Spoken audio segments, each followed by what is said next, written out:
Hello students, good morning. कैसे हो? उम्मीद करता हूँ कि सब अच्छे होंगे। आज के इस वीडियो में हम अपने जो चैप्टर चल रहा है एटॉमिक स्ट्रक्चर, परमाणु संरचना, उसको कंटिन्यू करें। देखो ये लगभग कल कंप्लीट हो जाएगा हमारे चैप्टर। तो कल हमने जैसे किया था उसे आगे करते हैं। देखो जैसे मैंने कक्षक में इलेक्ट्रॉन्स कैसे निकालते हैं सब आपको बताया था। तो अभी पहली हेडिंग डालो, जैसे कक्षक में अधिकतम इलेक्ट्रॉन है वो कैसे निकालते हैं। तो कक्षक में जो अधिकतम इलेक्ट्रॉन है वो कैसे निकालते हैं, 2 ब्रैकेट 2l+1 से निकालते हैं। मतलब आप डायरेक्ट बोल सकते हो 4l+2 से निकालते हैं। तो लिखो यहाँ से डायरेक्ट क्वेश्चन बनेगा। और उसके बाद में हम जैसे देखेंगे क्वांटम संख्या क्या होती है, ये सब इस वीडियो में देखने वाले हैं। जैसे 4 प्रकार की हमारे क्वांटम संख्याएं होती है, वो चारों को चारों एक ही वीडियो में हम देखने वाले हैं और उनसे क्वेश्चन आपके एग्जाम में आने की बहुत ज्यादा संभावना है। चलो स्टार्ट करते हैं। तो कक्षक में अधिकतम इलेक्ट्रॉन आप कैसे निकालोगे? कक्षक का मतलब क्या होता है? ऑर्बिटल। तो maximum number of electrons in orbital. कक्षक में अधिकतम इलेक्ट्रॉनों की संख्या कैसे निकालोगे? अधिकतम का मतलब मैक्सिमम होता है, इतना तो आपको पता है ना। मैक्सिमम इलेक्ट्रॉन्स कैसे निकालोगे? 2 ब्रैकेट 2l+1। आप 2 को अंदर मल्टीप्लाई कर दोगे तो 4 और l+2 से बन जा 2। तो ये क्या हो जाएगा? 4l+2। ये फॉर्मूला आपको याद रखना है। कक्षक में अधिकतम इलेक्ट्रॉन निकालने का फॉर्मूला है। एल यहाँ पे क्या है? द्विगंशी क्वांटम संख्या, एज्यूम्ड नंबर है ना। तो एल इक्वल क्या लिख दूंगा मैं? द्विगंशी क्वांटम संख्या। यहां तक आपकी समझ में आ गया ना। एल का मान क्या होता है? एल किससे कम होता है? एन से। एन से एक कम होता है हमेशा, जो कि आपको आगे मैं बताऊंगा अभी, है ना। तो एल मतलब क्या होगा? द्विगंशी क्वांटम संख्या, एज्यूम्टल क्वांटम नंबर, है ना। चलो इंग्लिश में लिखूंगा क्वांटम नंबर, एज्यूम्टल क्वांटम नंबर। यहाँ तक बात समझ में आ गई। अब जैसे कक्षक बताए थे मैंने आपको कौन कौन से, जैसे एस पी डी एफ, इसमें एल की संख्या कितनी होगी? द्विगंशी क्वांटम संख्या की। तो मैंने वो भी आपको बता दिया, एन से एक कम होगी तो कितनी होगी, इसमें मैक्सिमम नंबर ऑफ इलेक्ट्रॉन्स कितने क्या होंगे, ये सब मैं बता देता हूँ। तो एक साइड तो आप हेडिंग डालो कक्षक, मतलब ऑर्बिटल। कक्षक को क्या बोलते हो? ऑर्बिटल, है ना। दूसरी साइड यहाँ पे एल लिखो, क्या? एल। और यहाँ पे क्या लिखोगे? इलेक्ट्रॉन कितना होगा? जैसे 4l+2 से निकालेंगे इलेक्ट्रॉन, है ना। तो यहाँ पे क्या लिख दोगे? इलेक्ट्रॉन। कौन सा? Maximum electron. फॉर्मूला कौन सा है? 4l+2 वाला, है ना। इससे निकालोगे। या आगे बात समझ में। तो देखो कक्षक कौन कौन से बताए मैंने? S P D F.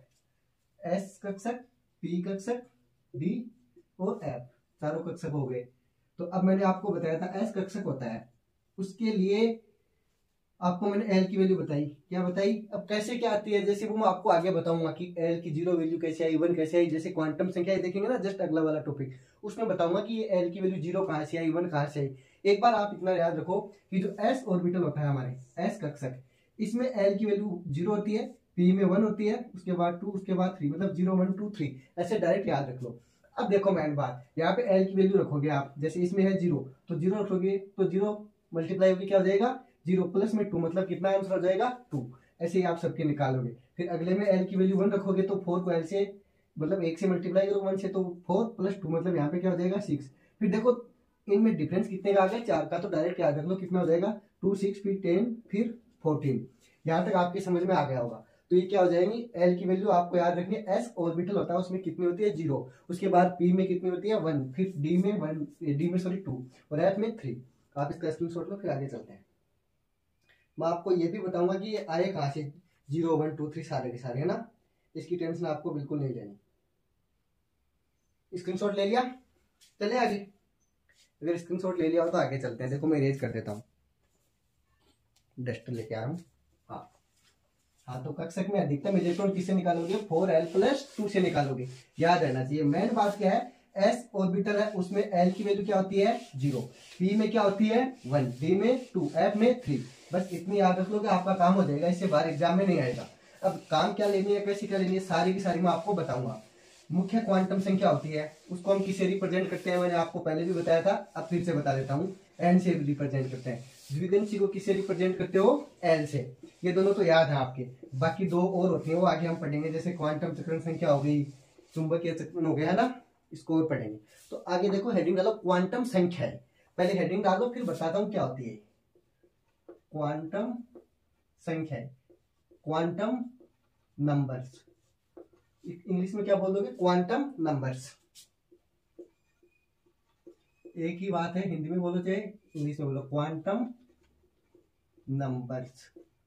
अब देखो क्वांटम नंबर्स की हमें जरूरत क्यों पड़ी, सबसे पहले तो हमें ये बताना होगा, क्योंकि देखो हमें पता ही नहीं होगा कि क्वांटम संख्या की जरूरत क्या है, आवश्यकता क्यों है ना, क्या इंपॉर्टेंस है इनकी, ये पता नहीं होगा तो इनको पढ़ेंगे क्यों, है ना, पढ़ने का कोई मतलब नहीं है। तो सबसे पहले तो हमें ये पता होना चाहिए कि ये करती क्या है, मतलब इनकी जरूरत क्या है। तो क्वांटम संख्या ही होती है ना, ये क्या, जो हमारे एटम होता है, परमाणु होता है, उसके अंदर कक्षा होती है ना, नंबर ऑफ सेल्स, उनकी संख्या को बताती है कि कितनी क्या है। जैसे कक्षा है मतलब ऑर्बिटल है, या फिर कक्षा को आप क्या बोल देते हो, सेल, है ना। तो उसकी एनर्जी क्या है, कक्षा की ऊर्जा के बारे में हमें कौन बताएगी, क्वांटम संख्या बताएगी। इलेक्ट्रॉन की स्थिति क्या है, पोजीशन ऑफ इलेक्ट्रॉन है, इसके बारे में हमें कौन बताएगा, क्वांटम संख्या बताएगी। आगे जैसे चले इलेक्ट्रॉन की ऊर्जा के बारे में बताएगा, पोजीशन के बारे में बता देगा, मतलब इलेक्ट्रॉन की ऊर्जा मतलब क्या हो गया, एनर्जी ऑफ इलेक्ट्रॉन, इसके बारे में भी हमें कौन बताएगा, क्वांटम संख्या।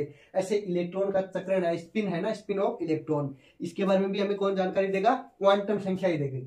और जैसे कक्षकों का अभिविन्यास होता है, कॉन्फ़िगरेशन लिखते हैं ना हम इलेक्ट्रॉन का, कि कौन से कक्षक में जाएगा, वो चीज हमें कौन बताएगा, क्वांटम संख्या ही बताएगा। अब देखो एग्जाम में आपको पूछेगा, वो कथन देगा, सत्य असत्य कथन, कि क्वांटम संख्या ही क्या करती है, मतलब असत्य कथन को छांटिए, सत्य कथन को छांटिए। तो इनमें सारे ऑप्शन दे देगा कि परमाणु है, उसके अंदर कक्षा है, उसकी संख्या को बताता है, आप बोलोगे यस, ऐसे 4-5 कथन दे देगा। अगला बोल देगा कि कक्षा की ऊर्जा के बारे में बताता है, यस बताता है। तो जो कथन सत्य है उसको तो सत्य है, और असत्य है उसको असत्य है, सारा का सारा हम बता देंगे। तो लिखो, पहली बात तो ये लिखो कि इनकी मतलब जरूरत क्या है, क्या चीज बताती है। तो सबसे पहले तो क्या होगा, परमाणु के अंदर किस चीज को बताता है, कक्षा की संख्या को।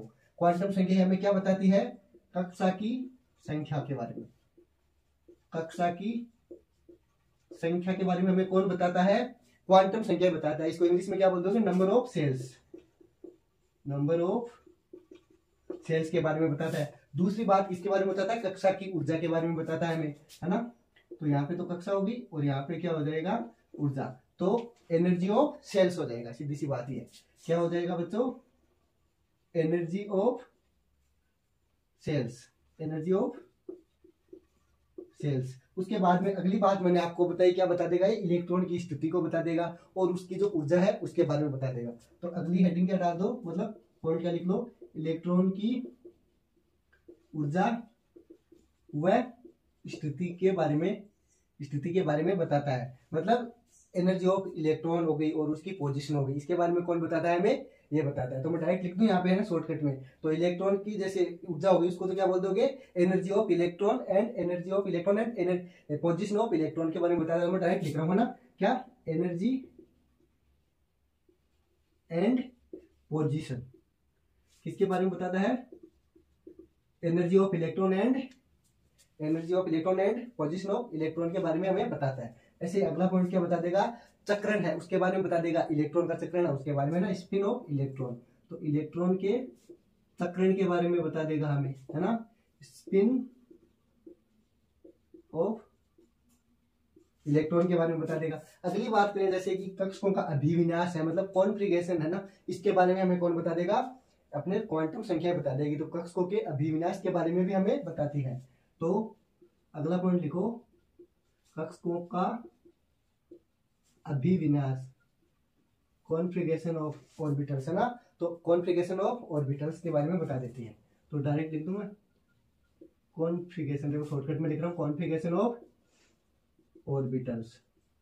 ये बात कौन बताएगा हमें, क्वांटम संख्या ही बताएगी, है ना। तो ये आपको याद रखना है, एकदम सीधा सीधा क्वेश्चन आएगा, थ्योरेटिकल क्वेश्चन आएगा, आप स्क्रीनशॉट लो, फिर आगे चलते हैं। परमाणु के अंदर हमें क्या क्या चीज बताएगा, कक्षा है उसकी संख्या के बारे में बता देगा, कक्षा है उसकी ऊर्जा के बारे में बता देगा, ऐसे इलेक्ट्रॉन की ऊर्जा और स्थिति के बारे में बता देगा। अगला क्या बोल देगा, इलेक्ट्रॉन के चक्रण के बारे में बता देगा, और कक्षकों का जो अभिविन्यास है, कॉन्फ़िगरेशन ऑफ ऑर्बिटल्स है, उसके बारे में हमें बता देगा। स्क्रीनशॉट लो, नोट करो, फिर चले आगे। हाँ, यहाँ तक आपकी समझ में आ गई बात, आगे चलते हैं, इरेज कर दूं। हाँ, तो बात करें क्वांटम संख्याओं की, तो जैसे इसका निर्धारण करते हैं तो कितने प्रकार की होती है, हमारे कितने टाइप में जैसे पढ़ते हैं इनको। तो देखो आपने अभी तक पढ़ा भी होगा कि 4 प्रकार होते हैं। कितनी संख्याएं निर्धारित की गई है इनकी, 4 संख्याएं। कौन कौन सी की गई है, जैसे कि मुख्य क्वांटम संख्या हो गई, जिसको आप प्रिंसिपल क्वांटम नंबर बोल देते हो, रिप्रेजेंट उसको एन से कर देते हो। सेकंड आ जाती है द्विगंशी क्वांटम संख्या, जिसका दूसरा नाम क्या, भौम क्वांटम संख्या। याद रखना, पूछ लेगा कि भौम क्वांटम संख्या क्या है, तो आप बता दोगे कौन सी है, द्विगंशी क्वांटम संख्या, उसी को बोलते हैं अजीमुथल क्वांटम संख्या। रिप्रेजेंट किससे करेंगे, द्विगंशी को एल से। ऐसी अगली आ जाती है चुंबकीय क्वांटम संख्या। चुंबकीय क्वांटम संख्या को आप क्या बोल देते हो, मैग्नेटिक क्वांटम संख्या। नाम से पता चल रहा है मैग्नेटिक क्वांटम संख्या, तो रिप्रेजेंट किससे करोगे, स्मॉल एम से। आपको बता दूं चारों के चारों क्वांटम संख्या सबको स्मॉल कैपिटल से ही हम रिप्रेजेंट करेंगे, सॉरी स्मॉल लेटर से ही रिप्रेजेंट करेंगे ना, कैपिटल का यूज नहीं करना है। उसके बाद में लास्ट आ जाती है चक्रण क्वांटम संख्या, जिसको आप स्पिन क्वांटम नंबर बोल देते हो, नाम से पता चल रहा है, जिसको ऐसे रिप्रेजेंट करेंगे। ठीक है, कुछ हाथ में गिर गया, सॉरी। हाँ, तो क्वांटम संख्या कितनी निर्धारित है, 4। तो कौन कौन सी है, सबसे पहली मैंने आपको बताई मुख्य क्वांटम संख्या। क्या है बच्चों, मुख्य क्वांटम संख्या है, या संख्या लिख लो। तो इसको इंग्लिश में क्या बोल दोगे, प्रिंसिपल। मुख्य का मतलब क्या होता है, प्रिंसिपल, PRINCIPL, ठीक है, PRINCIPL, principal quantum number. Direct लिख रहा हूं ना, क्वांटम नंबर। इसको रिप्रेजेंट किससे कर दोगे, यहां से दिख रहा है तो ठीक है, नहीं तो स्मॉल एन लिखा है मैंने, क्या लिखा है, स्मॉल एन। ठीक है, उसके बाद में देखो मैं छोटा लिख दूं थोड़ा सा, यहाँ पे पूरा आ जाए। अगली है द्विगंशी, या फिर उसको आप भौम क्वांटम संख्या बोल दोगे। ठीक है, यह है द्विगंशी। शॉर्टकट में इसको किससे रिप्रेजेंट करोगे आप, देखो ये तो हो गया क्वांटम संख्या, और इंग्लिश में द्विगंशी को क्या बोल देते हो, एजीमुथल क्वांटम संख्या। ठीक है, एजीमुथल क्वांटम नंबर। रिप्रेजेंट किससे करोगे, देखो आपको मैंने पहले ही बता दिया, इसको स्मॉल एल से लिखोगे। चारों की चारों संख्या इनको आप स्मॉल से ही रिप्रेजेंट करोगे, है ना, स्मॉल लेटर से, इसको एल से, स्मॉल एल से। उसके बाद में थर्ड कौन सी आ जाएगी, चुंबकीय क्वांटम संख्या, जो मैंने आपको अभी बताया भी था, चुंबकीय क्वांटम संख्या। देखो इंग्लिश में क्या बोल दोगे, magnetic quantum number, magnetic quantum number. जैसा कि आपको नाम से पता चल रहा है, स्मॉल एम से रिप्रेजेंट कर दोगे। ठीक है, आगे चले फोर्थ आ जाएगी अपने चक्रण क्वांटम संख्या। कौन सी, चक्रण क्वांटम संख्या। आपने देखा भी होगा कि होती क्या है। अब देखो डिटेल से पढ़ेंगे इन चारों को आज के इस वीडियो में, और उसके बाद में अगला एक टॉपिक और बचेगा, वो कल कंप्लीट कर देंगे, हमारा चैप्टर कल कंप्लीट हो जाएगा, है ना। इसको बोल देते हो आप स्पिन क्वांटम नंबर। रिप्रेजेंट किससे कर दोगे, स्मॉल एस से, है ना। आप स्क्रीनशॉट लो, फिर आगे चलते हैं। देखो या फिर उतार लो ना, मैंने आपको चारों दिखा दिए हैं। अब 1 बाय 1 पढ़ लेते हैं। उतारो, फिर आगे चलते हैं।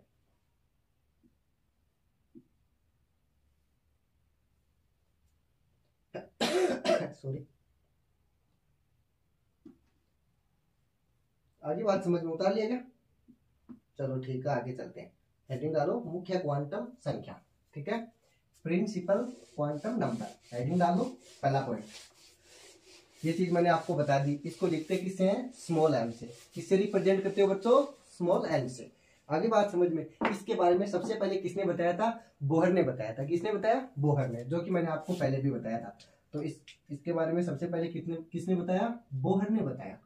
तो मेन पॉइंट ये भी पूछ ले कि बात आ गई कि क्वांटम संख्या, उसमें मुख्य क्वांटम संख्या के बारे में किसने बताया, तो किसने बताया बच्चों, बोहर ने। शॉर्टकट में लिखो, अपने को बोर्ड एग्जाम में तो लिखना नहीं है कॉपी में, तो आगे ना बात समझ में। अब देखो इसमें इंपॉर्टेंट बात आ जाती है कि जो मुख्य क्वांटम संख्या है किसके बारे में बताती है, यही इंपॉर्टेंट लाइन है, इसी के बारे में आपको क्वेश्चन पूछेगा। तो इसके बारे में क्या लिखोगे, यह संख्या कक्षाओं व ऊर्जा के बारे में बताती है। मतलब कक्षाओं और उसकी ऊर्जा के बारे में बताती है। कौन सी संख्या, मुख्य क्वांटम संख्या। स्टार पॉइंट लगा के लिखो कि क्या बताती है ये। देखो यह संख्या कक्षाओं व ऊर्जा के बारे में बताती है। उसके बाद में जैसे इसका मान है वो कहां से कहां तक होता है, मैंने बताया था ना अभी जस्ट पीछे कि मैं आपको बताऊंगा एन की वैल्यू कहां से आई, एल की वैल्यू कहां से आई, वो सब यहाँ बताने वाला हूँ। तो देखो इसका मान कहां से स्टार्ट होता है, उसके बाद में इंपॉर्टेंट पॉइंट ये आ जाता है। तो इसका मान है वो 1 से स्टार्ट होता है। कहां से, एन की वैल्यू मिनिमम कहां से होगी, स्टार्ट 1 से स्टार्ट होगी। मतलब एन की न्यूनतम वैल्यू क्या है, मिनिमम 1, और अधिकतम कितनी है, 1 2 3 4 कितनी भी, इनफाइनाइट तक चलो। तो आपके पॉजिटिव इंटीजर है ना, मतलब धनात्मक पूर्णांक, वहां तक आप चलते चलो इनफाइनाइट तक, अनंत तक। तो एन की वैल्यू मिनिमम 1 है, उसके बाद 1 2 3 4 आगे कहीं तक भी चलो, चलते चलो। ठीक है, माइनस में एन की वैल्यू कभी भी नहीं होती, याद रखना, एन की वैल्यू माइनस में कभी भी नहीं होती। ये बात आप याद रख लेना, क्वेश्चन में देगा आपको एन की वैल्यू, जब क्वेश्चन सोल्व करोगे ना तो 2 ऑप्शन तो डायरेक्ट ही कट जाएंगे, उसमें माइनस वाली वैल्यू दी होगी ना। तो सबसे पहली बात, एन की वैल्यू माइनस में कभी भी नहीं होती। उसके बाद में जैसे एन का मान है कभी शून्य नहीं होता, ये बात मैंने आपको बता दी, न माइनस में होता न शून्य होता। उसके बाद में कोश या कक्षा की अधिकतम इलेक्ट्रॉन है उसके बारे में आपने बताया, जैसे नंबर ऑफ इलेक्ट्रॉन है मैक्सिमम, वो मैंने आपको पहले ही बता दिया था 2n² से निकालते हैं ना, जो बोहर वाला नियम पढ़ा था ना हमने, बोहर का परमाणु मॉडल, उस टाइम पे मैंने आपको बता दिया था 2n² से निकालते हैं। 1 by 1 पॉइंट नोट करो, उसके बाद में चलते हैं। तो सबसे पहले स्टार पॉइंट क्या बताया कि इसका मान, इसका n का मान क्या होता है 1 से लेके ऐसे इनफाइनाइट तक, चलो इनफाइनाइट तक प्लस, है ना। ये इनफाइनाइट का मतलब होता है अनंत, मतलब n की वैल्यू कभी भी न तो 0 होती है और न माइनस में होती है। तो आपको ये पॉइंट याद रखना है कि n की वैल्यू कभी भी 0 नहीं होती, नॉट इक्वल टू 0 है ना, n के इक्वल में ना, नॉट इक्वल टू 0 है, मतलब n की वैल्यू कभी भी शून्य नहीं होती, 0 नहीं होती। आगे बात समझ में, सब की सब क्या होती है धनात्मक होती है। यहाँ तक बात समझ में आई। इसके बाद में मैंने क्या बताया, ये फर्स्ट पॉइंट हो गया। सेकंड पॉइंट मैंने बताया कक्षा है और उसकी ऊर्जा के बारे में बताती है। तो यह संख्या, कौन सी संख्या, क्वांटम संख्या, मुख्य क्वांटम संख्या, यह है कक्षाओं व उसकी ऊर्जा के बारे में बताती है ना। तो ये बात लिख दो, यह है कक्षाओं एंड ऊर्जा के बारे में बताती है। अब ये शॉर्टकट में भी लिख सकते हो ना आप, तो डायरेक्ट इतना लिख लो, कक्षाओं व ऊर्जा के बारे में बताती है। कोश में अधिकतम इलेक्ट्रॉनों की संख्या 2n² से निकालते हैं, मैंने आपको पहले ही बता दिया ना। तो इलेक्ट्रॉनों की संख्या कैसे निकालोगे, अधिकतम, तो यहाँ पे लिख दूं मैं अधिकतम, क्या है ये मैक्सिमम, बच्चों क्या है मैक्सिमम इलेक्ट्रॉन। आपको पहले ही बताया मैंने, किससे निकालते हैं हम 2n² से निकालते हैं। ये चीज आपको 8th 9th क्लास में भी आता है, 10th क्लास में ना, तो 2n² से निकालते हैं अधिकतम इलेक्ट्रॉनों की संख्या। यहाँ तक आपके समझ में आ गया, आप स्क्रीनशॉट ले सकते हो। उसके बाद में आगे चले हम ना, इरेज कर दूं, ज्यादा नीचे लिखूंगा तो क्या पता आपको दिखाई दे नहीं दे, ठीक है, इरेज कर देता हूं मैं। बोहर ने बताया इसके बारे में, n का मान क्या होता है 1 2 3 4 से लेके अनंत तक होता है।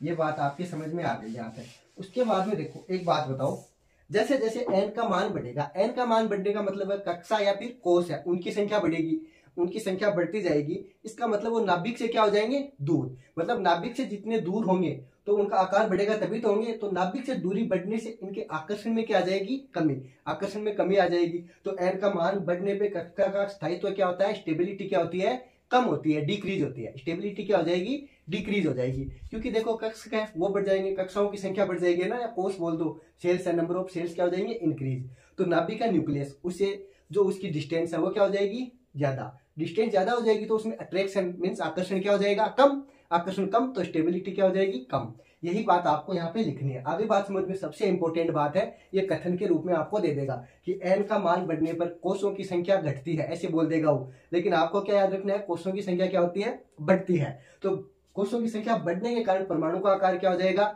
बढ़ जाएगा। आकार बढ़ गया तो सीधा सा मतलब वह नाभिक से क्या हो गई, दूरी बढ़ गई, नाभिक से दूरी बढ़ गई, स्टेबिलिटी क्या हो गई कम। बस खत्म बात, यही बात लिखनी है। तो आपको ये समझ के लिखो, है ना। तो सबसे इंपॉर्टेंट लाइन एक और लिखा देता हूं कि n का मान बढ़ने पर, देखो n का मान मतलब मुख्य क्वांटम संख्या का मान बढ़ने पर, अभी बात समझ में, इंक्रीज, ये रो लगा दिया मैंने, n का मान बढ़ गया तो क्या होगा, कोषों या फिर कक्षाओं की संख्या भी क्या होगी, बढ़ेगी। सीधी सी बात है, चक्रण बढ़ गए, है ना, n की मान बढ़ने पे, तो कक्षा या फिर आप शॉर्टकट में बोल दो ना कोष की संख्या, ये भी क्या हो गई, बढ़ गई। सीधी सी बात ही हुई ना, ये भी बढ़ गई तो परमाणु का आकार भी क्या हो गया, बढ़ गया। देखो शॉर्टकट नोट्स बनाओ ना ऐसे, परमाणु मतलब एटम, साइज ऑफ एटम, परमाणु का आकार, ये भी क्या हो गया, इंक्रीज हो गया, बढ़ गया। ये आकार बढ़ गया तो नाभिक से दूरी क्या हो गई, बढ़ गई। देखो यही चीजें लिख रहा हूं मैं सारी की सारी, नाभिक से दूरी मतलब न्यूक्लियस से डिस्टेंस है वो क्या हो जाएगी, बढ़ जाएगी, दूरी भी बढ़ गई। अगर इतना कुछ काम हो गया तो आकर्षण में क्या आ जाएगी, कमी, दूरी बढ़ने से आकर्षण क्या होगा, कम होगा, मतलब अट्रैक्शन क्या होगा, कम। तो देखो यही तो बात है, ये उल्टा हो गया आकर्षण, वो बोलेगा आकर्षण भी बढ़ेगा, ऐसा दिया होगा आपको कथन में, लेकिन वो क्या हो जाएगा गलत। लेकिन आपको याद रखना बच्चों, आकर्षण में क्या आ गई, कमी आ गई, अट्रैक्शन। आकर्षण को क्या बोल देते हो आप, अट्रैक्शन, ठीक है। आकर्षण में क्या आ गई, कमी, आकर्षण में कमी आ गई तो हम सीधा सीधा बोल सकते हैं ना, n का मान बढ़ने पर स्थायित्व में क्या आ गई, कमी आ गई, स्टेबिलिटी में क्या आ गई, कमी। तो सबसे इंपॉर्टेंट बात यही लिखनी थी हमें। तो n का मान बढ़ने पे स्थायित्व में क्या होता है, घटता है। तो देखो ये बात आप याद रख लेना, डबल स्टार पॉइंट लगा के, n का मान बढ़ने पर स्थायित्व मीन्स स्टेबिलिटी, क्या हो गई, डिक्रीज। स्थायित्व में कमी, कमी मतलब डिक्रीज हो गया। स्टेबिलिटी क्या हो गई, कम हो गई, डिक्रीज हो गई। स्टेबिलिटी, स्थायित्व का मतलब क्या होता है, स्टेबिलिटी। यहां तक आपके बात समझ में आ गई। अगर ये बात समझ में आ गई तो अपने मुख्य क्वांटम संख्या वो पूरी हो गई। आप स्क्रीनशॉट लो, फिर आगे चलते हैं। देखो मेन पॉइंट है वो याद रख लेना, मैंने आपको सारे के सारे लिखा दिए है ना, कर दूं ये, ठीक है। मुख्य क्वांटम संख्या हो गई यहाँ पे खत्म। इसको हमने एन से रिप्रेजेंट किया है और इसकी वैल्यू क्या होती है, 1 से स्टार्ट होती है, 1 2 3 4 ऐसे अनंत तक होती है। हमेशा क्या है, प्लस में धनात्मक पूर्णांक होता है और 0 या फिर माइनस में कभी भी नहीं होती। अभी बात समझ में, अगर इतनी बात समझ में आ गई तो लाइक ठोक दो वीडियो को, अपने दोस्तों को भी शेयर कर दो जिसे हमें भी मोटिवेशन मिले, है ना। अगली हेडिंग डालो, द्विगंशी क्वांटम संख्या है, जिनको आप भौम क्वांटम संख्या भी बोल देते हो, है ना। अगली संख्या आ गई द्विगंशी, द्विगंशी जिसको आप क्या बोल देते हो, भौम क्वांटम संख्या, क्वांटम संख्या या फिर संख्या, इतना कुछ फर्क नहीं पड़ता हमारे साइंस में, संख्या लिखो या संख्या लिखो एक ही बात है ना। अब सबसे इंपॉर्टेंट बात, द्विगंशी को इंग्लिश में क्या बोल देते हैं, एजीमुथल क्वांटम नंबर। चलो लिखूंगा इंग्लिश में, वैसे मैंने लिख दिया था, यहाँ पे स्पेस कम है, मतलब आप देख लो पीछे, एजीमुथल क्वांटम नंबर। इसको लिखते किससे हैं, स्मॉल एल से लिखते हैं। ये हमें क्या बताती है, देखो हमें किस चीज के बारे में बताती है, तो सबसे इंपॉर्टेंट है ये हमें उपकोषों की संख्या के बारे में बताती है ना। उपकोष मतलब सबसेल के बारे में हमें कौन बताएगा, एल बताएगा। एल मीन्स द्विगंशी क्वांटम संख्या बताएगी। तो लिखो, नोट करो। तो आपको कभी कभार ये पूछ लेगी इसके बारे में बताया किसने, तो हमने पहले भी देखा था, तो इनके बारे में सोमरफील्ड ने बताया था, उसने प्रयोग किया था, जो हमने पीछे पढ़ लिया है ना। तो सबसे पहले तो क्या है, सोमरफील्ड ने इसके बारे में बताया, तो मैं लिख दूं गिवन बाय सोमरफील्ड। इसके बारे में किसने बताया, सोमरफील्ड ने बताया। यहाँ पे लिख दूं शॉर्टकट में, सोमरफील्ड ने बताया, ये लो ने और लिख दूं। किसने बताया इसके बारे में, सोमरफील्ड ने बताया। ये बताती है किसके बारे में, उपकोष है उसके बारे में बताती है, ये उपकोषों की संख्या के बारे में बताती है ना। यह है उपकोष की संख्या के बारे में बताती है, उपकोष के बारे में बताती है ना। तो यहाँ पे लिखो, यह संख्या उपकोष के बारे में बताती है, उपकोष को दर्शाती है। उपकोष मतलब सबसेल, उपकोष को क्या बोल देते हो आप, सबसेल। उपकोष को दर्शाती है, किसको रिप्रेजेंट करती है, सबसेल को। अभी बात समझो, उपकोष को दर्शाती है तथा बहु इलेक्ट्रॉन युक्त परमाणु की ऊर्जा को भी दर्शाती है। बहु इलेक्ट्रॉन युक्त परमाणु मतलब जिसमें नंबर ऑफ इलेक्ट्रॉन्स कितने हो, 1 से ज्यादा हो, उसके बारे में कौन बताएगा हमें, द्विगंशी क्वांटम संख्या मतलब एल बताएगा। इसको रिप्रेजेंट हमने स्मॉल एल से कर दिया ना, तो चलो यहाँ लिख लो, लिखवा देता हूँ। और इसको रिप्रेजेंट किससे करते हैं, स्मॉल एल से करते हैं। तो यहाँ लिख दूंगा ऊपर एरो लगा के, किससे रिप्रेजेंट करोगे, एल से लिखते हैं इसको, किससे, स्मॉल एल से दर्शाते हैं, ठीक है। वैसे मैंने बोल दिया था, लिखा नहीं। हाँ, तो देखो यह संख्या उपकोष को दर्शाती है, और जिसमें बहु इलेक्ट्रॉन हो मतलब 1 से ज्यादा इलेक्ट्रॉन हो, उनकी ऊर्जा के बारे में कौन बताती है, हमें एल बताती है, मुख्य मतलब द्विगंशी संख्या बताती है। तो आगे लिखो, बहु इलेक्ट्रॉन, है ना। बहु इलेक्ट्रॉन का मतलब जिसमें इलेक्ट्रॉन कितने हो, 1 से ज्यादा, जिसमें मल्टी इलेक्ट्रॉन युक्त परमाणु हो ना, युक्त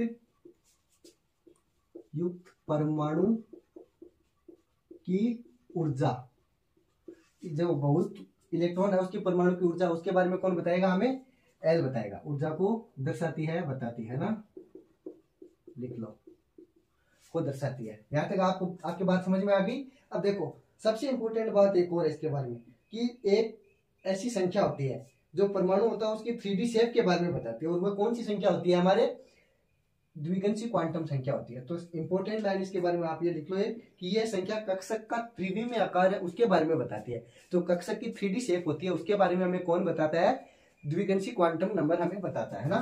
तो लिखो आगे, क्या लिखोगे, यह संख्या कक्षक की त्रिविमीय आकृति को दर्शाती है ना।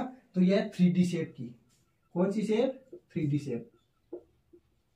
3D शेप मतलब आप 3D मतलब जिसमें तीनों दिशाएं हो ना, उसके बारे में बताते हैं। त्रिविमीय आकार, उसमें हिंदी में क्या बोल दोगे, त्रिविमीय आकार के बारे में हमें कौन बताता है, मुख्य क्वांटम संख्या या फिर द्विगंशी क्वांटम संख्या, चक्रण क्वांटम संख्या, कौन सी बताती है। तो ऑप्शन में क्या होगा हमारे, भौम क्वांटम संख्या या फिर द्विगंशी क्वांटम संख्या। तो ये हो गया त्रिविमीय आकार को बताती है, कौन बताता है, कौन बताता है, द्विगंशी क्वांटम संख्या। अब एल के समूह मान क्या क्या हो सकते हैं, मैंने आपको पहले ही बताया था। n है उससे एक कम वैल्यू होगी। मतलब अगर n की वैल्यू 5 है तो इससे पीछे वाली सारी वैल्यू इसकी हो जाएगी, मतलब 4 तक हो जाएगी। अब कैसे हो जाएगी वो मैं आपको लिख के बता रहा हूँ, ध्यान दे लेना इस बात पे, नहीं गलती कर दोगे क्वेश्चन में कि l की वैल्यू क्या क्या हो सकती है। मैंने पहले बताया था ना कि आगे बताऊंगा। अब इंपॉर्टेंट पॉइंट आ जाता है यहाँ पे, क्योंकि आपको l n इन सब की वैल्यू पता होगी ना, तभी आप क्वेश्चन सोल्व कर पाओगे। तो सबसे पहले तो आप इतना लिख लो, मैं इरेज कर देता हूँ, फिर आगे चलता हूँ, क्योंकि सारा का सारा समझाऊंगा यहाँ पे, और वो सारा का सारा समझ में आएगा तभी आप क्वेश्चन कर पाओगे। एल के संभव मान कौन कौन से हो सकते हैं, देखो एल के संभव मान, एक बात बताई मैंने, क्या इसका मान होता है वो n-1 होता है, मतलब n से क्या होता है एक कम।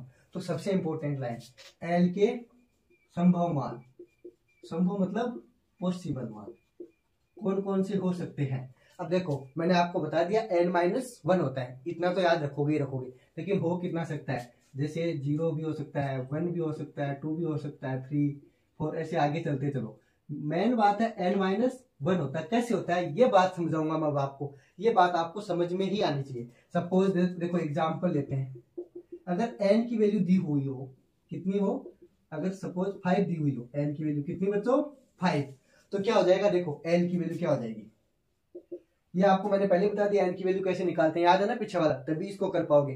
n की वैल्यू हमेशा पॉजिटिव होती है, धनात्मक, स्टार्ट कहां से होती है 1 से, इतना याद है, बस बात खत्म, ये भी आपका काम हो गया यहाँ भी। तो n की वैल्यू एक तो सबसे पहले कहां से स्टार्ट होती है 1 से, तो ये भी कहां से स्टार्ट हो जाएगी, n-1 है ना, तो मतलब एक कम हो जाएगी, बाकी सारी की सारी हो जाएगी। तो कहां तक हो जाएगी, 0 लिखूंगा यहाँ पे, ये बताओ मुझे सबसे पहले तो, ये सियानो बताओ। देखो सामने लिखा हुआ भाई साहब 0 से स्टार्ट होती है ये, और हमारे n कहां से स्टार्ट हो रही थी 1 से, तो सबसे इंपॉर्टेंट बात 0 से लेके कहां तक आ जाएगी, ये 5 लिखा है तो एक का मतलब 4 तक, 0 1 2 3 4, n की वैल्यू क्या हो जाएगी, अगर n की वैल्यू 5 है तो l की हो जाएगी 0 से लेके 4 तक, 0 1 2 3 4। ऐसे ही देखो आगे बताऊं मैं, अगर आपको n की वैल्यू 4 दे रखी है, कितनी दे रखी है 4, तो क्या हो जाएगी n-1 ना, मतलब एक कम, तो यहाँ से l क्या हो जाएगा, 0 से स्टार्ट होगा 1 2 3 4 होगा क्या, नहीं होगा।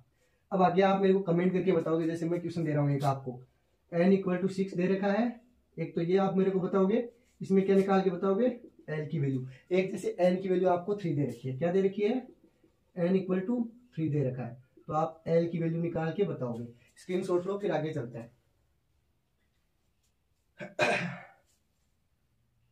ले लिया क्या स्क्रीनशॉट, चले आगे। अब देखो उपकोष या कक्षक है, उनमें एल की वैल्यू निकालेंगे तो कैसे निकलेगी, अब तो निकाल दोगे ना आप, चलो इरेज कर देता हूँ, ये आप कमेंट करके बताओगे मेरे को, n=6 है और n=3 दे रखा है, तो आपको l की वैल्यू निकाल के बतानी है और कमेंट करके बताओगे। हाँ आगे देखो, अब जैसे आपको कक्षक दे रखे हैं S P D F, इनमें आपको l की वैल्यू निकालनी है, तो कैसे निकलेगी, मैंने आपको पहले ही बता दिया था, S होता है, इसमें l की वैल्यू कितनी हो जाएगी 0 हो जाएगी, मैंने कहा था क्यों हो जाएगी आगे बताऊंगा। अब सुनो, इसमें l की वैल्यू क्या होती है 0, क्यों होती है, क्योंकि s होता है उसमें n की वैल्यू क्या थी 1 थी, तो उससे एक कम क्या होगा 0, आगे ना बात समझे, बस ये समझ में आ गई तो कहानी खत्म हो गई। तो एक साइड से लिखो अपने उपकोष, उपकोष, उपकोष का ही दूसरा नाम क्या है, जैसा कि आपको पता है कक्षक, मतलब सबसेल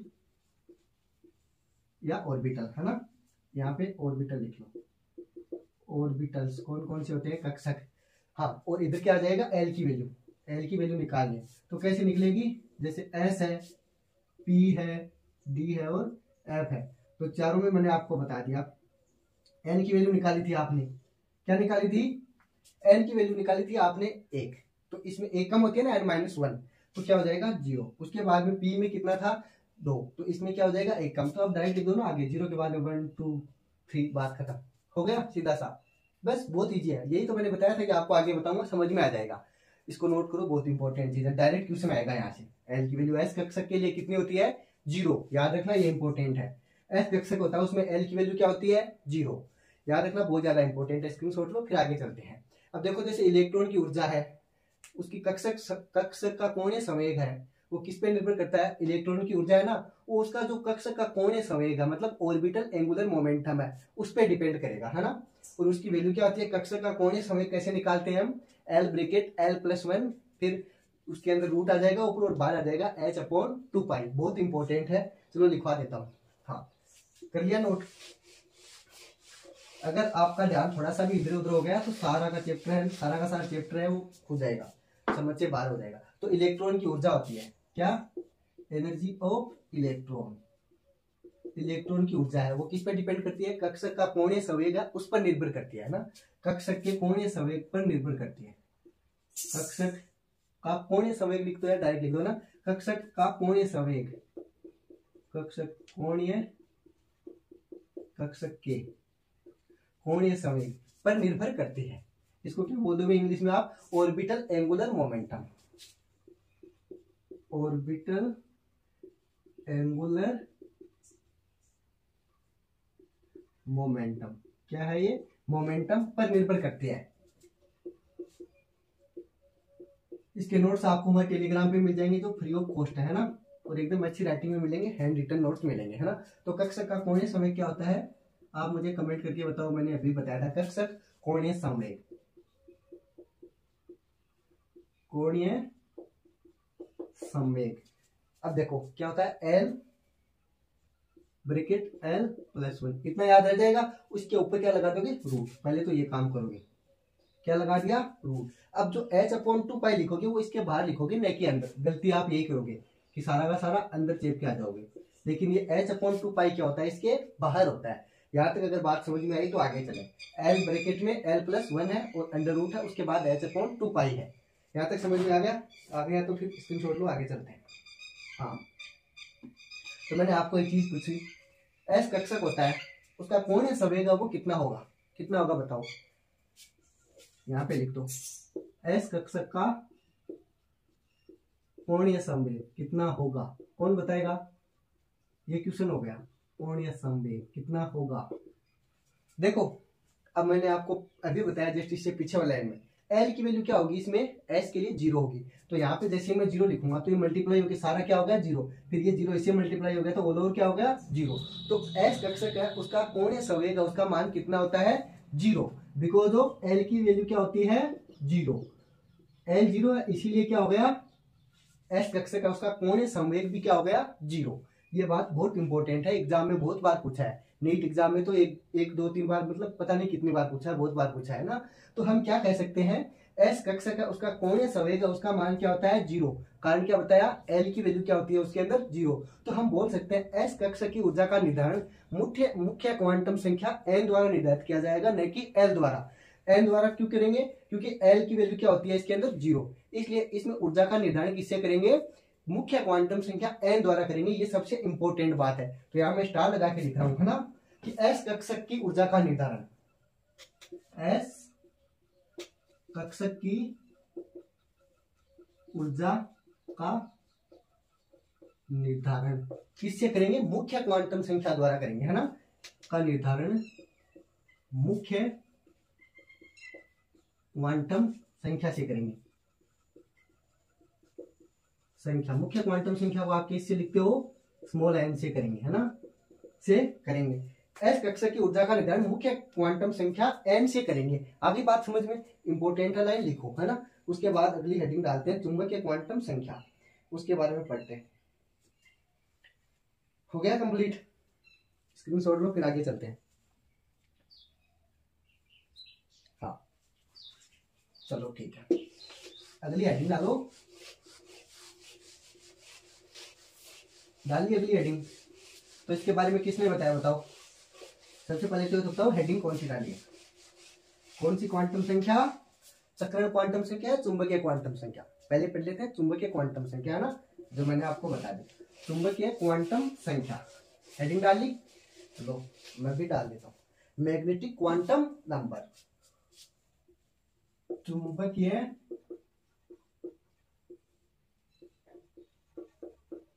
क्वांटम संख्या, चुंबकीय क्वांटम संख्या, मैग्नेटिक क्वांटम नंबर। कौन सा हो गया, मैग्नेटिक क्वांटम नंबर।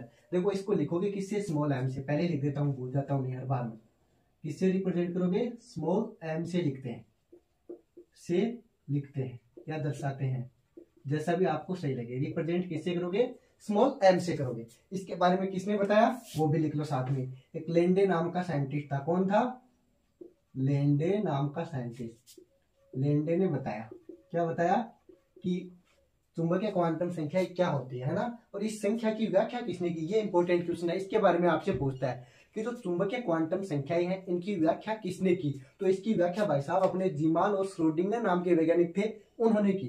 तो लगे हाथ ये भी लिख लो, यहाँ पे मैं लिख रहा हूँ व्याख्या।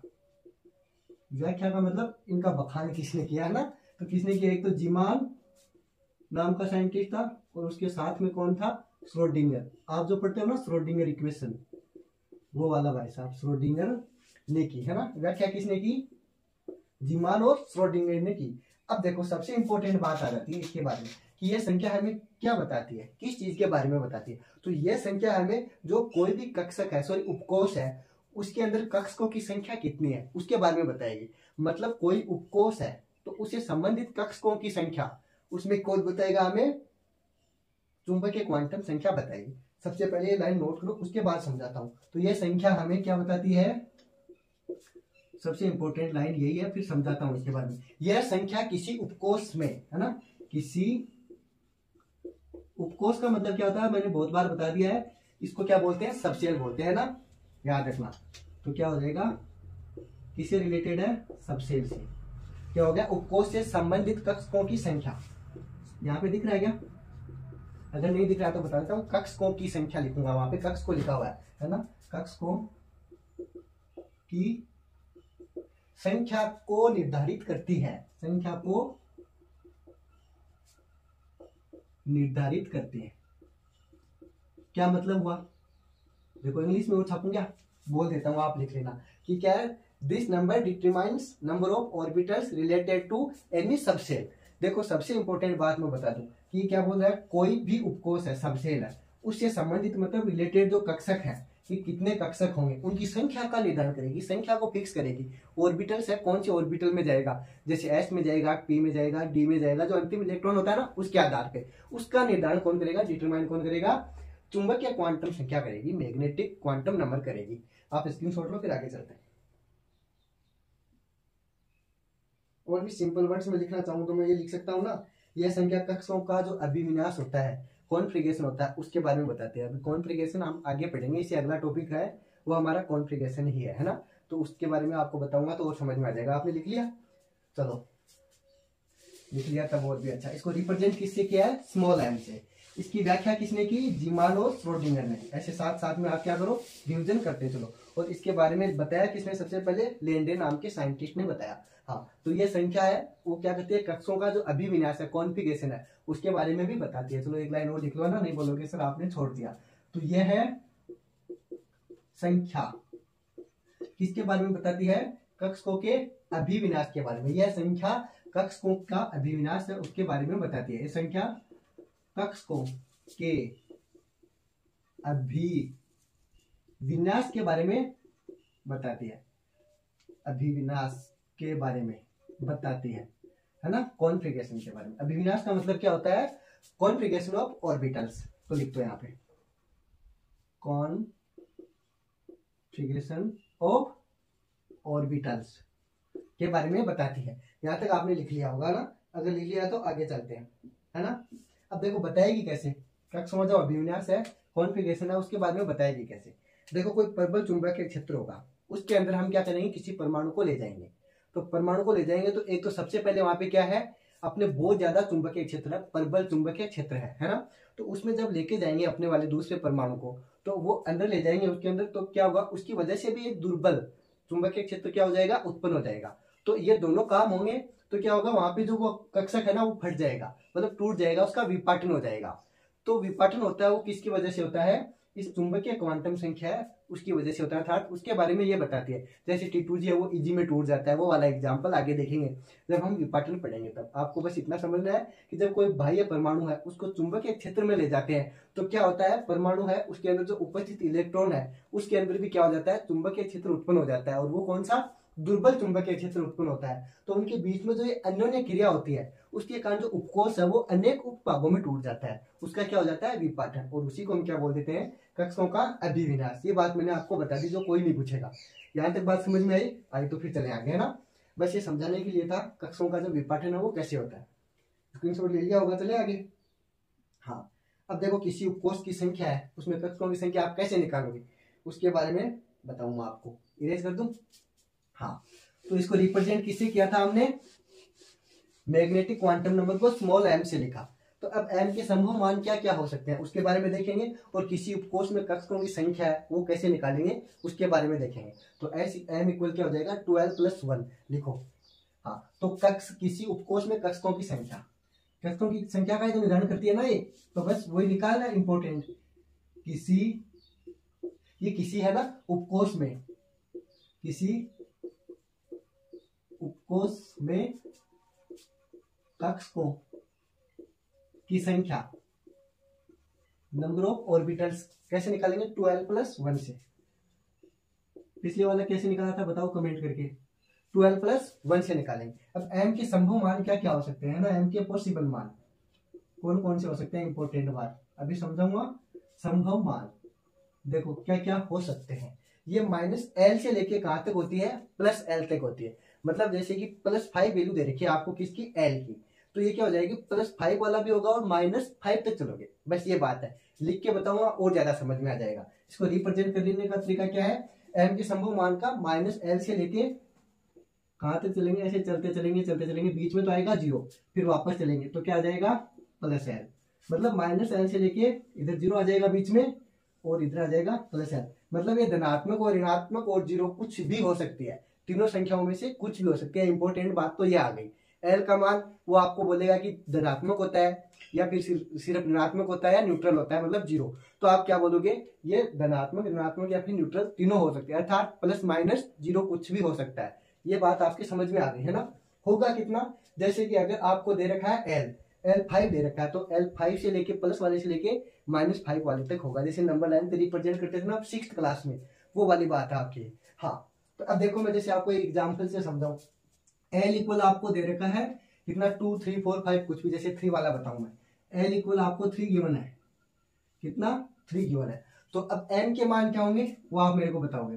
देखो ऊपर ध्यान रखो, -l से लेके 0 और फिर बाद में प्लस, तो सबसे पहले तो मैं बीच में लिखता हूँ 0, ये तो आएगा ही आएगा। 3 दे रखा है ना तो कुछ नंबर इधर होंगे कुछ इधर होंगे, डायरेक्ट तरीका बता रहा हूँ। अब देखो +3 दे रखा है ना, तो इधर +3 तक जाओ और इधर -3 तक जाओ, बस इतना ही काम करना, आपका काम हो गया। कितना सिंपल है ना। तो देखो कितना है 3, तो यहाँ प्लस तक जाओगे, 1 2 एंड 3, इधर क्या जाओगे, -1 -2 -3। बहुत सिंपल है, 0 से लिखना स्टार्ट करना, दोनों साइड प्लस और माइनस वाले नंबर लिख देना, जितना आपको l दे रखा है वहां तक, इतना लिख दोगे तो आपके हो जाएगा। अब आप अगला मेरे को करके बताओगे, एक तो l इक्वल टू 2 वाला बताओगे, इसमें m की वैल्यू निकाल के, एक l इक्वल आपको 5 दे रखा है, तो इसमें क्या निकाल के बताओगे, m की वैल्यू। यहाँ तक समझ में आया तो आगे चलें, कमेंट करके बताओगे, जो जो क्वेश्चन दे रहा हूँ सारे के सारे नोट करो, फिर आगे चलते हैं, जल्दी से नोट करो, हाँ नोट कर लो और ये क्वेश्चन करो साथ साथ में, है ना, फिर आगे चलते हैं। हाँ इरेज कर दूं, ठीक है, अगली हेडिंग डालो, फिर अपने चुंबकीय क्वांटम संख्या हो गई, अगली डालो चक्रण क्वांटम संख्या, स्पिन क्वांटम नंबर। कौन सी है, स्पिन क्वांटम नंबर। अगर आपको समझ में आ रहा है तो आप कमेंट करके बता सकते हो, वीडियो को लाइक करके हमें भी मोटिवेट कर सकते हो। आपके एक लाइक से हमें दोस्तों बहुत मोटिवेशन मिलता है। चलो देखो अगली हेडिंग डालो, चक्रण क्वांटम संख्या। कौन सी, चक्रण क्वांटम संख्या। इसके नोट्स मैंने आपको बता रखे, कहाँ मिलेंगे, हमारा जो टेलीग्राम ग्रुप दे रखा है उसमें फ्री ऑफ कॉस्ट मिलेंगे, आपसे हम कोई रुपया नहीं ले रहे, लेब असिस्टेंट का पूरा बैच आपको क्या दे रहे हैं, हम फ्री दे रहे हैं, जितना हमसे होगा उतना पूरा का पूरा हम क्या देंगे फ्री। स्पिन क्वांटम नंबर, जैसे कि आपके कमेंट्स आ रहे हैं फिजिक्स और जीके उसकी क्लासें लगाओ, तो उसकी क्लासें भी पॉसिबल होगी तब तक जल्दी से जल्दी लगाएंगे। पॉसिबल तभी हो पाएगी जब आपका सपोर्ट रहेगा, क्योंकि आप सपोर्ट करोगे तभी हमारे व्यूज आएंगे तो उनसे रुपए आएंगे और उसे हम आपके टीचर लगा देंगे बस। बाकी बायोलॉजी और केमिस्ट्री तो मैं और मोहित सर दोनों करा ही रहे हैं ना। चलो इसको रिप्रेजेंट किससे करोगे, स्पिन नंबर मतलब एस से, किससे, स्मॉल एस से लिखोगे, किससे दर्शा दोगे, स्मॉल एस से। यहाँ तक बात समझ में आ गई। उसके बाद में इसके बाद में बताया किसने, तो एक उलहेनबेक नाम का और एक गाउट स्मिथ नाम का साइंटिस्ट था, उसने बताया था, तो उनका नाम लिख दो, है ना। किसने बताया इसके बारे में, उलहेनबेक। नाम लिखने में गड़बड़ हो सकती है लेकिन आपको ऑप्शन ध्यान में रखना अगर पूछे तो, उलहेनबेक एंड कौन सा बता दिया मैंने, गाउट स्मिथ, है ना, एंड गाउट स्मिथ, इसने बताया था किसके बारे में, चक्रण क्वांटम संख्या के बारे में। यह संख्या किसको बताती है, नाम से पता चल रहा है चक्रण के बारे में बताती है ना, तो कोई बड़ी बात नहीं है। तो यह संख्या चक्रण को दर्शाती है, किसके बारे में बताती है, ये चक्रण को, स्पिन के बारे में बताती है ना, चक्रण, चक्रण या स्पिन के बारे में कौन बताती है, स्पिन क्वांटम नंबर बताते हैं ना। यहां तक आप लिख लो, उसके बाद में आगे चलते हैं। देखो क्योंकि मेरे को बोर्ड पूरा चाहिएगा तो इसको मैं इरेज करूंगा, इसलिए मैं बोल रहा हूँ इसको छाप लो, फिर आगे चलते हैं ना। तो इलेक्ट्रॉन का चक्रण है उसके बारे में बताऊंगा मैं थोड़ा सा आपको, तो मेरे को चाहिएगा ये, ले लिया स्क्रीनशॉट, तब ठीक है। हाँ देखो, स्पिन है, इलेक्ट्रॉन का चक्रण है, वो दो प्रकार से होता है, एक तो दक्षिणावर्त होता है, एक वामावर्त, मतलब एक तो जो क्लॉकवाइज, एक एंटी क्लॉकवाइज। जिस साइड क्लॉकवाइज होगा उसको क्या बोल दोगे, दक्षिणावर्त, शॉर्टकट में CW, है ना, CWS स्पिन का मतलब। ऐसे ही एंटी क्लॉकवाइज को आप क्या बोल दोगे, AWS शॉर्टकट में। तो यहाँ पे लिखो इलेक्ट्रॉन का चक्रण, स्पिन ऑफ इलेक्ट्रॉन, इलेक्ट्रॉन का चक्रण कितने प्रकार से होता है दोस्तों, दो प्रकार से, एक तो दक्षिणावर्त, एक वामावर्त। तो दक्षिणावर्त चक्रण लिखो यहाँ पे, दक्षिणावर्त चक्रण, सॉरी यहाँ पे ऊपर लिख सकते हो ना, यहाँ पे आएगा। हिंदी तो साइंस वालों को आपको पता है, साइंस वालों की कैसी रहती है ना, चक्रण। दूसरा कौन सा हो गया, ये दक्षिण हो गया, तो दूसरा वामावर्त हो जाएगा, सीधी सी बात है, उत्तर मत कर देना, है ना, उत्तरावर्त वो नहीं होता, वामावर्त चक्रण। हाँ तो देखो, इसको इंग्लिश में क्या बोल दोगे, क्लॉकवाइज, और इसको एंटी क्लॉकवाइज। चलो लिख देता हूं, नहीं तो गड़बड़ करोगे आप। क्लॉकवाइज मतलब CW लिख दूं, क्लॉकवाइज SCWS शॉर्टकट में लिख देता हूं, एंटी क्लॉकवाइज देखो एंटी क्लॉकवाइज AW शॉर्टकट में S लिख देता हूं, है ना, ये हो गया AWS। यहां तक बात समझ में आ गई, क्लॉकवाइज एंटी क्लॉकवाइज याद रखना। अब देखो एक बात बताऊं, इसमें जो क्लॉकवाइज है हमारी CW है, इसमें S की वैल्यू क्या होती है बच्चों, 1/2, कौन सी, प्लस। बहुत इंपॉर्टेंट बात है और हमेशा यूज में हमारी यही आती है ना। इसके बारे में बात करेंगे कि क्यों आती है, आगे जब फॉर्मूला लिखाऊंगा तब बताऊंगा, क्योंकि फॉर्मूला लिखते हैं अंडर रूट के अंदर। चलो अभी बता देता हूँ। और अंडर रूट के अंदर कोई भी माइनस का नंबर होता है ना, वो काम में नहीं आता, क्योंकि अगर अंडर रूट में कोई भी नंबर माइनस में है, इसका मतलब वो नंबर है ही नहीं, वो क्या है, एक इमेजिनरी नंबर है, जो कि आप 6th 7th 8th क्लास में पढ़ते हो, जैसे संख्या पढ़ते हो ना, उसके अंदर कौन कौन सी संख्या करती है। तो S की वैल्यू 1/2 मतलब प्लस ही काम में आएगा, अंडर रूट के अंदर कभी भी माइनस नहीं आएगा, तो यही काम में लेंगे, ये इंपॉर्टेंट बात थी। और इसके लिए S की वैल्यू क्या हो जाएगी, -1/2 एंटी क्लॉकवाइज के लिए। यहाँ तक बात समझ में आ गई। अब क्लॉकवाइज जैसे जिस साइड घड़ी घूमती है, जैसे घड़ी की जो सुई चलती है ना, उस साइड जब चक्रण होगा, ये सब बातें आपको पता है, कहीं काम भी नहीं आने वाली, डायग्राम बना के बतानी है, ठीक है, स्क्रीनशॉट लो, इंपॉर्टेंट बात यही थी। फिर आगे चलते हैं। देखो हाँ, तो चक्रण का कोणीय संवेग कैसे निकाल दोगे, जो मैंने आपको अभी बताया था, लिख दूं यहीं पे। चलो आगे लिखा, यहाँ पे हमारे क्वांटम संख्या कंप्लीट हो जाएगी, ये फॉर्मूला लिखते ही, है ना।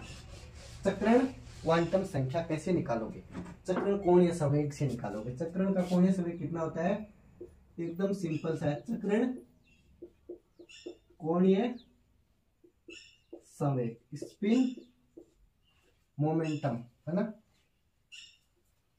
संवेग। तो इसको किसे लिख दोगे, S से लिखते हो ना, उसमें L+1 लिया था ना, L ब्रैकेट L+1, इसमें क्या लिख दोगे, बस उसकी जगह S लिख दोगे। एक याद हो गया तो दोनों याद हो जाएंगे। सबसे पहले तो इतना ही लिखोगे, उसके बाद क्या लगाओगे, अंडर रूट। अंडर रूट सिर्फ इतने पे आएगा, ये बात मैंने उसमें भी बताई है। H/2π क्या आएगा, अंडर रूट से बाहर आएगा। बहुत इंपॉर्टेंट बात है, याद रखना। आपको डायरेक्ट फॉर्मूला पूछेगा तो क्या होगा, वो अंदर रख देगा इसको। और S की वैल्यू मैंने आपको क्या बताई थी, हमेशा +1/2 लेते हैं, ऑलवेज ये लेंगे, कौन सी, ऑलवेज यही लेंगे, काम है हमेशा S के इक्वल में +1/2 लेंगे। क्यों लेंगे, क्योंकि यहाँ पे मैंने बता दिया क्या है, माइनस में आएगी वैल्यू, तो क्या हो जाएगा, वो इमेजिनरी नंबर आ जाएगा। आयोटा वगैरह पढ़ते हो ना, तो वो मैथ वाले स्टूडेंट्स हैं, वो ज्यादा जानते हैं चीज को। बायो वाले इतना याद रखो कि माइनस में कभी भी अंडर रूट में वैल्यू नहीं होती। इसको लिखो, उसके बाद आगे क्वेश्चन करते हैं। हाँ आगे बात समझ में। अब क्वेश्चन करते हैं बड़े बड़े, मतलब एकदम छोटे छोटे, वैसे एग्जाम की दृष्टि से बड़े हो गए ना। हाँ आप स्क्रीनशॉट लो, इतने में मैं कैमरा चेक कर लेता हूँ कि दिख रहा है कि नहीं। हाँ चल रही है क्लास। हाँ अब देखो ट्यूशन करवाता हूँ जल्दी जल्दी, फिर लास्ट टॉपिक बचेगा वो कल करा दूंगा मैं ना। छोटे छोटे 2 टॉपिक बचे, कल वाली क्लास में ये चैप्टर कंप्लीट हो जाएगा। जैसे कि अपने क्वेश्चन है, अपने के दे रखा है, के मतलब पोटेशियम है क्या, क्या नाम है इसका, आप मेरे को कमेंट करके बताओगे। सोडियम है, पोटेशियम, आप तो सिर्फ इतना बता दो। अगर ये भी नहीं पता तो फिर आप सिलेक्शन से देख लो का हो। हाँ तो के दे रखा है, क्या दे रखा है, के। सोडियम होता है Na और ये क्या होता है, पोटेशियम। ठीक है, तो Z इक्वल इसकी Z परमाणु क्रमांक वो कितना होता है, 19 लिख देता हूं मैं आपकी सुविधा के लिए, है ना। बाकी आपको पता होना चाहिए, के लिए आपको क्वांटम संख्या है वो बतानी है, क्या होगी। देखो क्वांटम संख्या निकालनी है, क्वांटम संख्या बताओ इसके लिए, क्वांटम संख्या बताओ, कैसे बताओगे। देखो सबसे पहले तो क्या लिखोगे, इसका इलेक्ट्रॉनिक कॉन्फ़िगरेशन लिखोगे। तो कितने नंबर पे आता है ये, 19 नंबर पे आता है। तो क्या लिखोगे, इसका कॉन्फ़िगरेशन लिखोगे। तो 1s2 2s2, उसके बाद में 2p6 हो जाएगा ना, 2p6 कोमा वगैरह लगाओ तो ठीक है, नहीं लगाओ तो ठीक है, कोई बड़ी बात नहीं है ना, वो सबको पता है हमें कि क्या है, कोमा कहाँ लगाते हैं कहाँ नहीं लगाते। तो ये हो गया 3s2, कितने हो गए, अभी तो आधे हो गए ना, तो 3p6 हो जाएगा और उसके बाद में 4s1 हो जाएगा। अब देखो हमारी सिर्फ लास्ट वाला काम में आएगा, क्योंकि बाकी तो सारे कंप्लीट होते हैं ना, है इसमें लास्ट वाला कक्षा का ये काम में आएगा। ये क्या है, 4s1 है, तो हमारी सिर्फ ये वैल्यू काम में आएगी। ठीक है, हो गए ना 19 सारे के सारे। अब देखो इसमें n की वैल्यू क्या होगी, n मतलब मुख्य क्वांटम संख्या, याद है कि नहीं है। तो ये जो संख्या होती है ना, ये होती है मुख्य क्वांटम संख्या। कितनी है इसके पास में, 4। तो n की वैल्यू क्या हो गई बच्चों, 4। ये कितनी है, 4। n की वैल्यू क्या आ गई हमारे पास में, 4। अब n की वैल्यू क्या आ जाएगी, आप मुझे बताओगे क्या हो जाएगी। सबसे पहले l की वैल्यू निकालो इससे, l क्या हो जाएगा, n-1। बताया था ना मैंने, l क्या होता है, एक कम, इससे कम क्या, देखो कम क्या हो जाएगा, 4 दे रखा है तो कहां तक हो जाएगा, 3 तक हो जाएगा, 1 2 3 यहां तक हो जाएगा, ये या नो। लेकिन इसमें L की वैल्यू कितनी आएगी सोडियम के लिए, ये मुझे बताओगे आप, क्या आएगी बताओ। वैसे तो L-1 होता है ना, लेकिन इसमें क्या आएगी मुझे बताओगे आप, क्योंकि इसमें S कक्षक हो गया। क्या हो गया, S कक्षक, जो मैंने स्टार लाइन लिखवाई थी आप लोगों को। और S कक्षक होता है कौन सा, S कक्षक क्यों हो गया, S कक्षक ये रहा। तो S कक्षक के लिए आपको मैंने बताया L की वैल्यू क्या होती है, 0 स्टार पॉइंट, इसीलिए मैंने क्वेश्चन कराया। तो इसमें L की वैल्यू क्या हो जाएगी, 0। अब L की वैल्यू 0 तो M की वैल्यू भी क्या हो जाएगी, 0। ये बात तो आपको मैंने पहले ही समझा दी है ना। अब ये मत पूछने लग जाना कि सर M की वैल्यू 0 कैसे हुई, क्योंकि देखो L की वैल्यू 0 है तो ये क्या होता है, इसका प्लस माइनस सीधा होता है उल्टा, तो ये भी 0 हो जाएगा ना। सीधी सी बात आ गई, दोनों की वैल्यू 0 आ गई। तो S की वैल्यू क्या है, इसमें प्लस में लेनी है हमें, काम है मैंने पहले ही बता दिया। तो S इक्वल क्या हो जाएगा, +1/2। यहाँ तक समझ में आ गई आपके, अगर ये समझ में आ गई तो ठीक है, आगे चलते हैं। हाँ देखो यहाँ तक ठीक है। अब उसके बाद में हम एक क्वेश्चन और करते हैं, क्या करते हैं, क्वेश्चन करते हैं। ऐसे क्वेश्चन आएंगे आपके एग्जाम में, वो आपसे n की वैल्यू पूछ लेगा, l की वैल्यू पूछ लेगा ना। ये सारे के सारे क्वेश्चन आपको आने चाहिए। जैसे कि मैं आपको एक क्वेश्चन दूं कि n = 2 दे रखा है, l = 1 दे रखा है।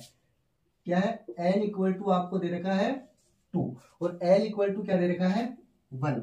तो इसके लिए कक्षक कौन सा होगा, कौन सा कक्षक होगा, तो आपको निकालना है ऑर्बिटल। क्या निकालना है, ऑर्बिटल। बताओ क्या होगा ऑर्बिटल। देखो कैसे निकालोगे, इसमें n की वैल्यू क्या है, 2। तो मैंने आपको बताया था S-P-D-F, n की वैल्यू 2 कौन से में है इसके अंदर, देखो इसके अंदर क्या थी, 1 थी क्या या 0 थी, बताओ n की वैल्यू, बताओ बताओ, 2 S-P-D-F। तो क्या थी, n की वैल्यू 2 कौन से में थी, इसमें तो s की वैल्यू, इसमें तो 1 है, इसमें 2 है, इसमें 3 है और इसमें 4 है कि नहीं है। तो इसके अंदर क्या हो जाएगा, s की वैल्यू तो 1 होती है, लेकिन p मतलब n 2 कौन से में है, p में, तो कौन सा हो जाएगा ये, c। सबसे पहली बात तो ये आ जाएगी। उसके बाद में l की वैल्यू कितनी दे रखी है, 1। तो n से एक कम कौन से में होती है, l में, तो कौन सा हो गया है, 2। ये 2p हो गया। आई के बाद समझ में। ऐसे मैं आपको पूछूंगी 4s कक्षक है, उसके लिए मुझे बताओगे n और l की वैल्यू। ऐसे ही आप मुझे 5s कक्षक के लिए बता दोगे, ऐसे ही 3d के लिए बता दोगे। तो ये सारे के सारे आप मेरे को निकाल के बताओगे, है ना। आई क्या बात समझ में, कि जैसे मैंने आपको एक कक्षक बता दिया, n की वैल्यू 2 ली, l की वैल्यू 1 ली, और मैंने आपसे पूछा कक्षक बताओ। ऐसे ही आपको बताना है 4s 5s और 3d, इनके लिए क्या बतानी है, n और l की वैल्यू बतानी है। यहाँ तक आपके बात समझ में आ गई क्या, हाँ सीधी सी बात है। एक और बता दूं, ये S-P-D-F हो गया, इसमें l की वैल्यू और बताई थी मैंने आपको। l की वैल्यू क्या थी, एक कम है ना, तो यहाँ पे 0 1 2 3 ये सारे के सारे हो जाएंगे। यहाँ तक आपके समझ में आ गया। चलो आगे चलते हैं। देखो हमारे यहाँ टॉपिक कंप्लीट हो जाता है, कल सिर्फ 2 टॉपिक बचे हैं, एक तो कॉन्फ़िगरेशन वाला बचा और एक और है, मैंने देखा नहीं कौन सा है, लेकिन जो आपको बचा है सारा करवा दूंगा। अब देखो यहाँ तक आपके जैसे परमाणु संरचना है वो चैप्टर लगभग कंप्लीट हो गया। अब आपको कितना क्या समझ में आया आप मुझे कमेंट करके बताओगे, और उसके बाद में कल हम नया चैप्टर स्टार्ट करेंगे। जैसे ही चैप्टर कंप्लीट हो जाता है, आधे घंटे का चैप्टर बचा है अभी। सो मिलते हैं जल्दी एक और नए वीडियो में, तब तक पढ़ते रहो, मस्त रहो, मुस्कुराते रहो। Thank you, thanks for watching.